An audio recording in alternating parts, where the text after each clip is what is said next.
Assalamualaikum warahmatullahi wabarakatuh. Kami dari kelompok 3 akan mempresentasikan hasil diskusi kami tentang database relasional. Nama anggota kelompok kami yang pertama, Meida Nur Afiandari NIM 1702030179. Yang kedua, Tria Yustianti NIM 1902030053. Yang ketiga, Ananda Surya Anissa NIM 1902030074. Yang keempat, Nabila Febrianti NIM 1902030088. Yang kelima, Ardita Navia Nur A NIM 1902030160. Saya, Meida Nur Afiandari, akan menjelaskan apa itu database. Database merupakan seperangkat koordinasi beberapa file data terpusat yang saling berhubungan yang disimpan dengan sedikit mungkin kelebihan data.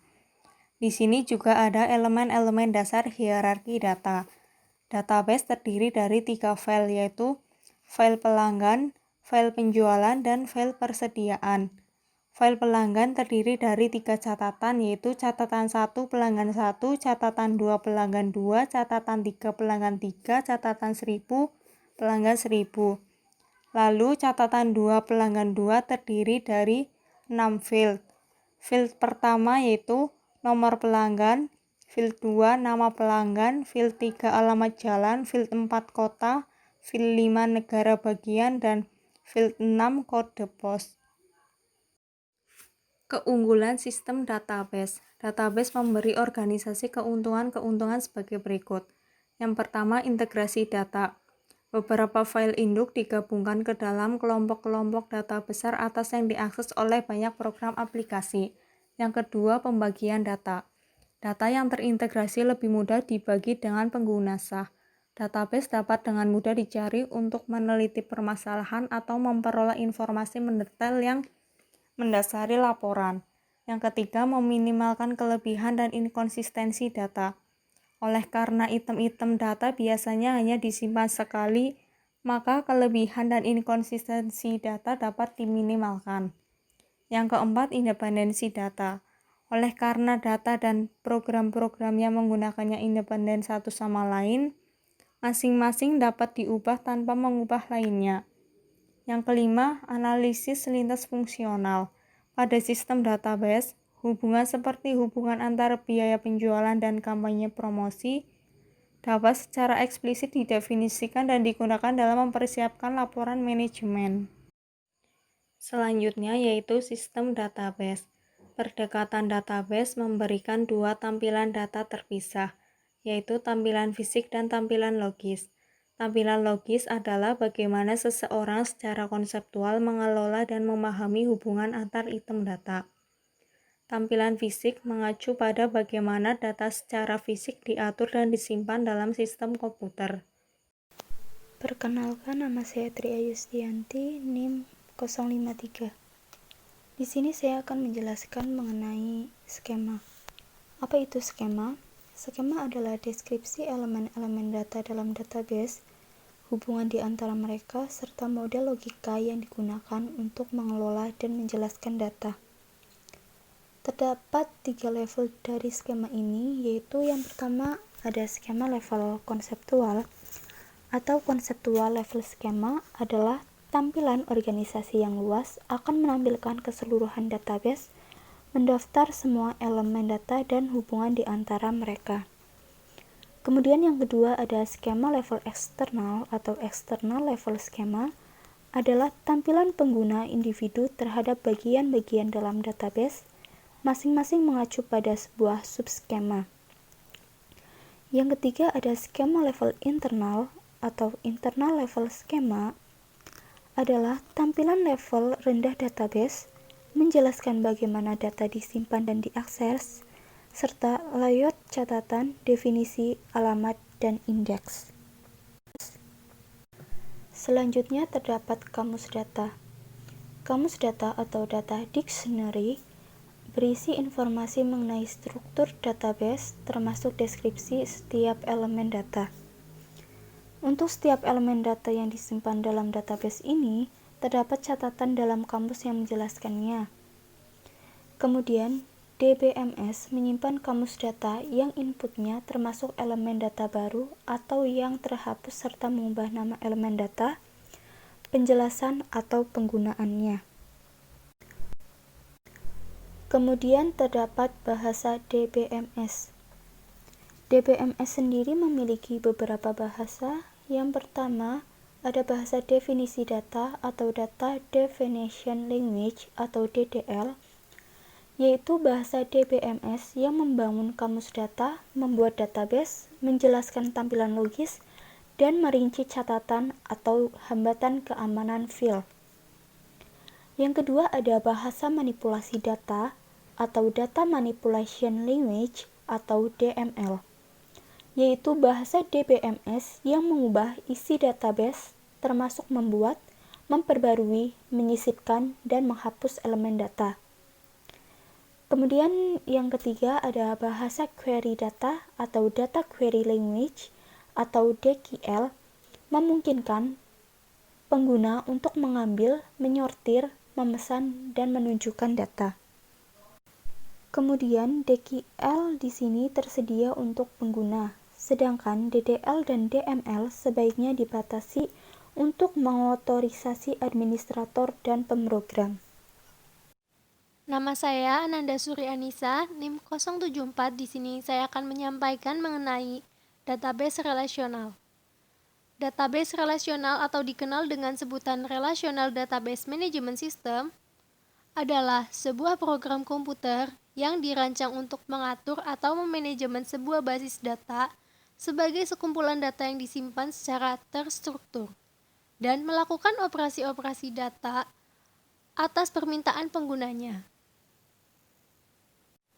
Model data relasional mempresentasikan skema level konseptual dan eksternal sebagaimana data disimpan dalam tabel 2 dimensi. Data benar-benar disimpan dalam tabel, tetapi dengan cara yang dijelaskan dalam skema level internal. Selanjutnya ada tipe-tipe atribut. Yang pertama, kunci utama atau disebut juga primary key adalah atribut database atau kombinasi atribut yang secara khusus mengidentifikasi setiap baris dalam tabel. Jadi mengidentifikasinya per baris ya, tiap baris dalam tabel. Kemudian ada kunci asing atau foreign key adalah atribut dalam tabel yang juga dikunci utama tabel lain. Digunakan untuk menghubungkan antara dua tabel. Berikut contoh tabel persediaan yang menggunakan tipe-tipe atributnya. Bisa dilihat di dalam PowerPoint. Perkenalkan, nama saya Nabila Febrianti, NIM 190-2030-088. Saya akan menjelaskan bagian tabel data relasional. Database relasional merupakan jenis database manajemen sistem atau biasa disebut dengan DBMS yang terbaru, yang memberikan gambaran atau bahkan skema yang menjelaskan tentang hubungan antar tabel yang bisa dilakukan di dalam sebuah database.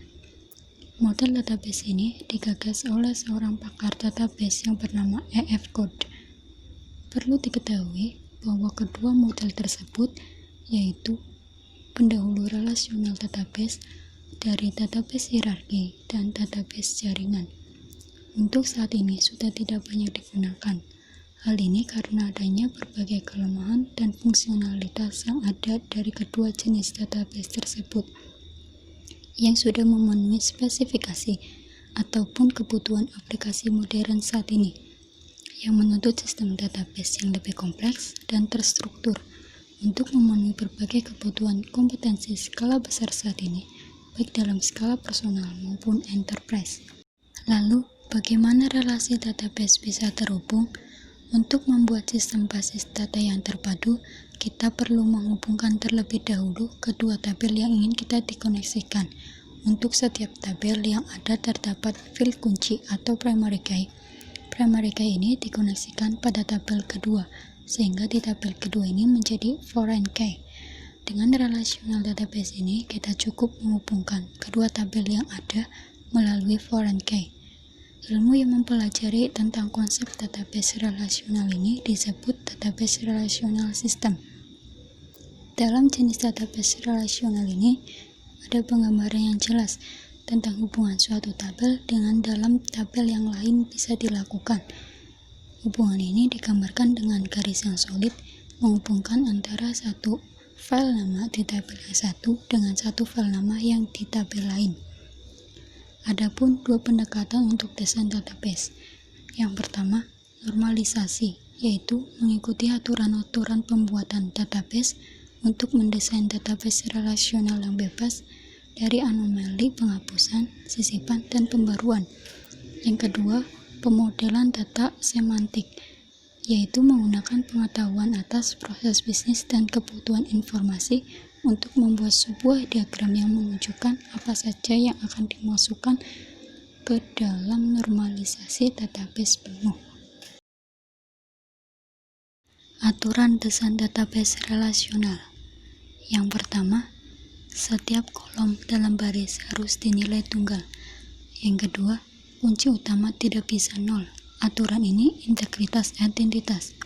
Merupakan kunci utama non-nol memastikan bahwa setiap baris dalam tabel mempresentasikan sesuatu dan dapat diidentifikasi. Yang ketiga, kunci asing. Jika bukan nol, harus memiliki nilai yang sesuai dengan nilai kunci utama pada tabel lainnya. Aturan integritas referensial, yaitu kunci asing yang menghubungkan baris-baris dalam satu tabel dengan baris-baris pada tabel yang lainnya harus memiliki nilai kunci utama pada tabel lainnya. Dan yang keempat, yaitu semua atribut non-kunci dalam tabel harus menjelaskan karakteristik objek yang mengidentifikasi berdasarkan kunci utama. Perkenalkan, nama saya Ardita Navia Nur Aprilianti, NIM 190-2030-160. Saya akan menjelaskan keuntungan signifikan dari sistem database. 1. Kemampuan dalam membuat query ad hoc untuk menyediakan informasi yang dibutuhkan pada pembuatan keputusan. 2. Bahasa dari database relasional yang kuat dan mudah untuk dapat menemukan serta mempersiapkan kebutuhan informasi manajemen. Fungsi DBMS relasional. DBMS relasional dapat menampung berbagai pandangan fenomena mendasar yang sama. DBMS relasional dapat mengintegrasikan data keuangan dan operasional. DBMS relasional memiliki potensi untuk meningkatkan penggunaan dan nilai informasi akuntansi. Kesimpulannya, Database Management System atau DBMS bekerja berdasarkan prinsip model data logis yang menunjukkan penggunaan cara data disimpan. Database model relasional bekerja setiap baris dalam tabel memiliki satu nilai data dengan setiap kolom baris yang signifikan. Tujuannya bagi penggunaan untuk mendukung bahan yang sederhana dan merinci data yang diinginkan. Istilah kunci dalam database relasional. 1. Administrator database atau database administrator. Anomali pembaruan atau update anomali. Anomali penghapusan atau delete anomali. Anomali sisipan atau insert anomali. Aturan integritas entitas atau entity integrity rule. Aturan integritas referensial atau referential integrity rule. Bahasa definisi data atau SATA definition language. Bahasa manipulasi data atau data manipulation language. Bahasa query data atau data query language. Database relasional atau relational database. Gudang data atau data warehouse. Kamus data atau data dictionary. Anomali sisipan atau insert anomali. Kunci asing atau forage key. Kunci utama atau primary key. Layout catatan atau record layout. Model data atau data model. Model data relasional atau relational data model. Normalisasi atau normalization. Pemodalan data semantik. Semantic Data Modeling, pemrosesan analitik online atau online analytic processing, penggalian data atau data mining, penulisan laporan atau report writing, sistem database atau database system, sistem manajemen database atau database management system, skema level eksternal atau external level skema, skema level konseptual atau conceptual level skema, subskema, tampilan fisik atau physical view, tampilan logis atau logical view. Sekian presentasi dari kelompok kami. Terima kasih. Wassalamualaikum warahmatullahi wabarakatuh.